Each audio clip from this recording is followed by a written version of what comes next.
Eh bien bonjour à tous, on se retrouve pour un nouveau point météo pour parler donc de la tempête Domingo qui va toucher donc pour cette journée de samedi donc la Charente et le Poitou, hein. Donc on va faire le point pour pour vous expliquer les rafales qui sont attendues donc, pour ces régions.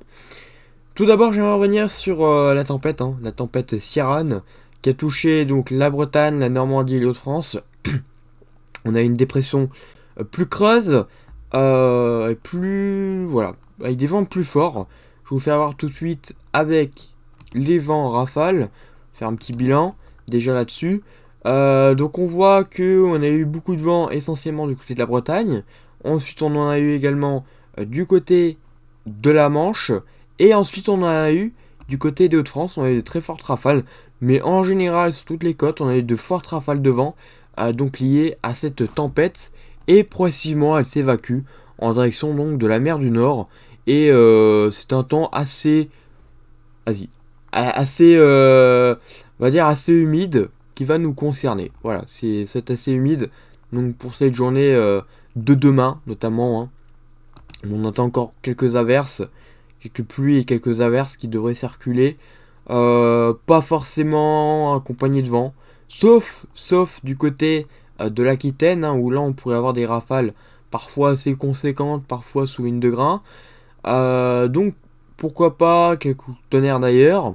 Et donc on pourrait avoir quelques fortes rafales de vent quand même. Donc je vais vous faire voir ça. Vous voyez. Donc ça serait essentiellement du côté des côtes, hein. Dans les terres, ça aurait du mal quand même à progresser. Mais du côté des côtes, on pourrait avoir des rafales jusqu'à 120 km par heure. Et dans les terres, on devrait rester autour des 80, voire pourquoi pas 90 localement. Mais rien de bien méchant. Voilà, ça reste très classique. Encore sans revanche, là, ça va être un peu plus costaud. On va avoir des vents un peu plus costauds. Pour cette journée de vendredi, on devrait retrouver donc des vents supérieurs parfois à 130 km par heure du côté des sommets, voilà, du côté vraiment de la Corse. Voilà, hein, niveau des montagnes. Et voilà, c'est tout ce qui est prévu pour le moment. Par la suite, la tempête Domingo donc, va arriver pour la journée de samedi. Donc elle va arriver progressivement, hein, donc ça va être en cours de journée. Et dans la nuit de samedi à dimanche, elle va arriver donc depuis la Bretagne. Et elle va aller en direction donc de la Charente.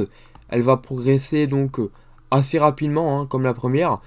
Elle serait par contre moins forte, évidemment, parce que les isobars sont moins resserrés, mais elle donnerait toujours des vents intéressants, même qu'elle se dessert en arrivant sur nos côtes. On pourrait quand même avoir des vents intéressants, parfois jusqu'à 120 à 130 km par heure dans les terres. En tout cas, du côté de la Charente, ça progresserait pas énormément non plus.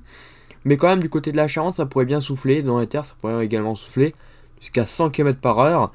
Donc de bonnes rafales. De bonnes rafales quand même du côté de la Charente, hein, vous voyez. Donc on ne sait pas si elle va garder cette localisation-là, cette trajectoire.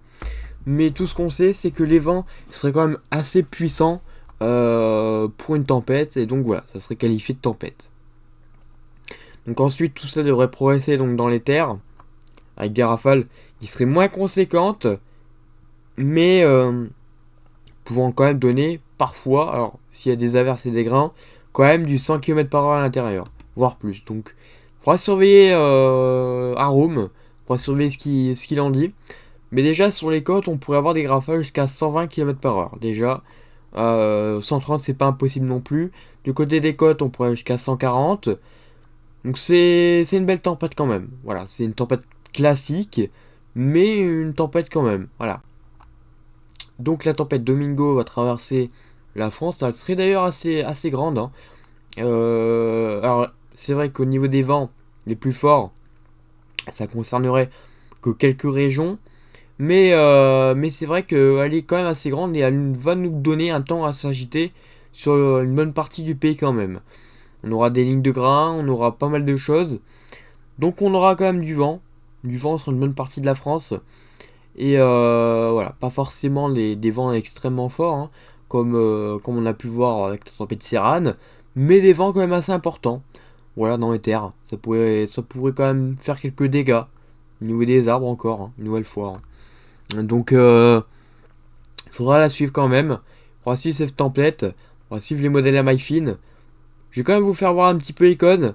Je vais vous faire voir un petit peu ce qu'il en dit, lui, de cette tempête. Domingo. Vous voyez, hein, donc.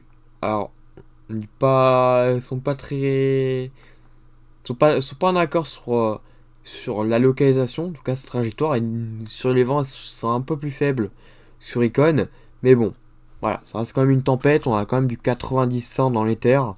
Donc, ça reste quand même une tempête. Voilà.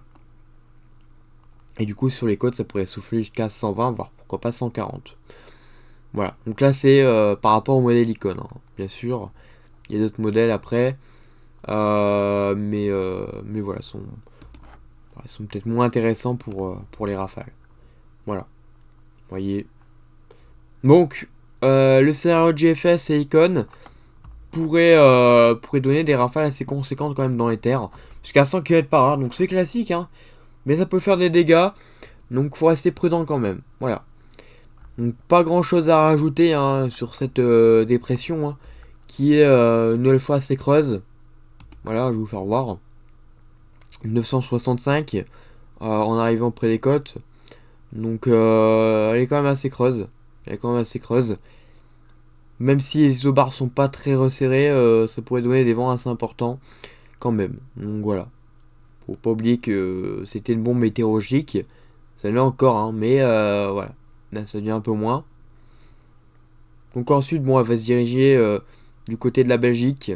Belgique et l'Allemagne. Donc elle va faiblir très rapidement. Et à l'arrière, bon, ça va nous laisser un temps. Pourquoi pas anticyclonique pour la semaine prochaine.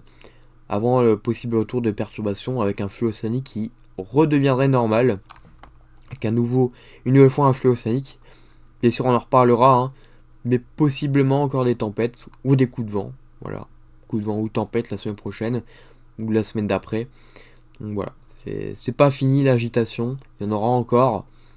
Mais en tout cas, Ciaran a bien fait trembler la Bretagne cette nuit et il y a eu énormément de dégâts. Voilà, il y a eu plusieurs morts, dont 2, et pas mal de blessés. Donc voilà, c'est quand même une tempête qui a été assez importante, qui était bien anticipée pour le coup, par les modèles et par beaucoup de monde, hein. Voilà, hein. Elle a été très bien anticipée, donc ça a permis de sauver des gens, ça a permis d'assurer la sécurité. Voilà, il y a eu beaucoup de choses qui ont fait qu'on a pu minimiser les dégâts. Voilà. Alors certes, bon, dans ce genre de tempête, il n'y a pas forcément, évidemment, il n'y a pas de risque nul, hein, de dégâts, hein. On aura forcément avec ce genre de tempête, mais, euh, mais bon, tant qu'on peut éviter des morts et des blessés, c'est le principal. Voilà. Donc, bien écoutez, moi j'ai rien à rajouter sur la tempête Domingo, qui sera à suivre quand même, hein, avec les vents notamment du côté des côtes et dans les terres. Donc ça serait la Charente et les régions centres qui seraient concernées essentiellement. Donc voilà. Ben écoutez, merci à tous d'avoir suivi ce point et on se retrouve donc bientôt pour un nouveau point météo. À bientôt.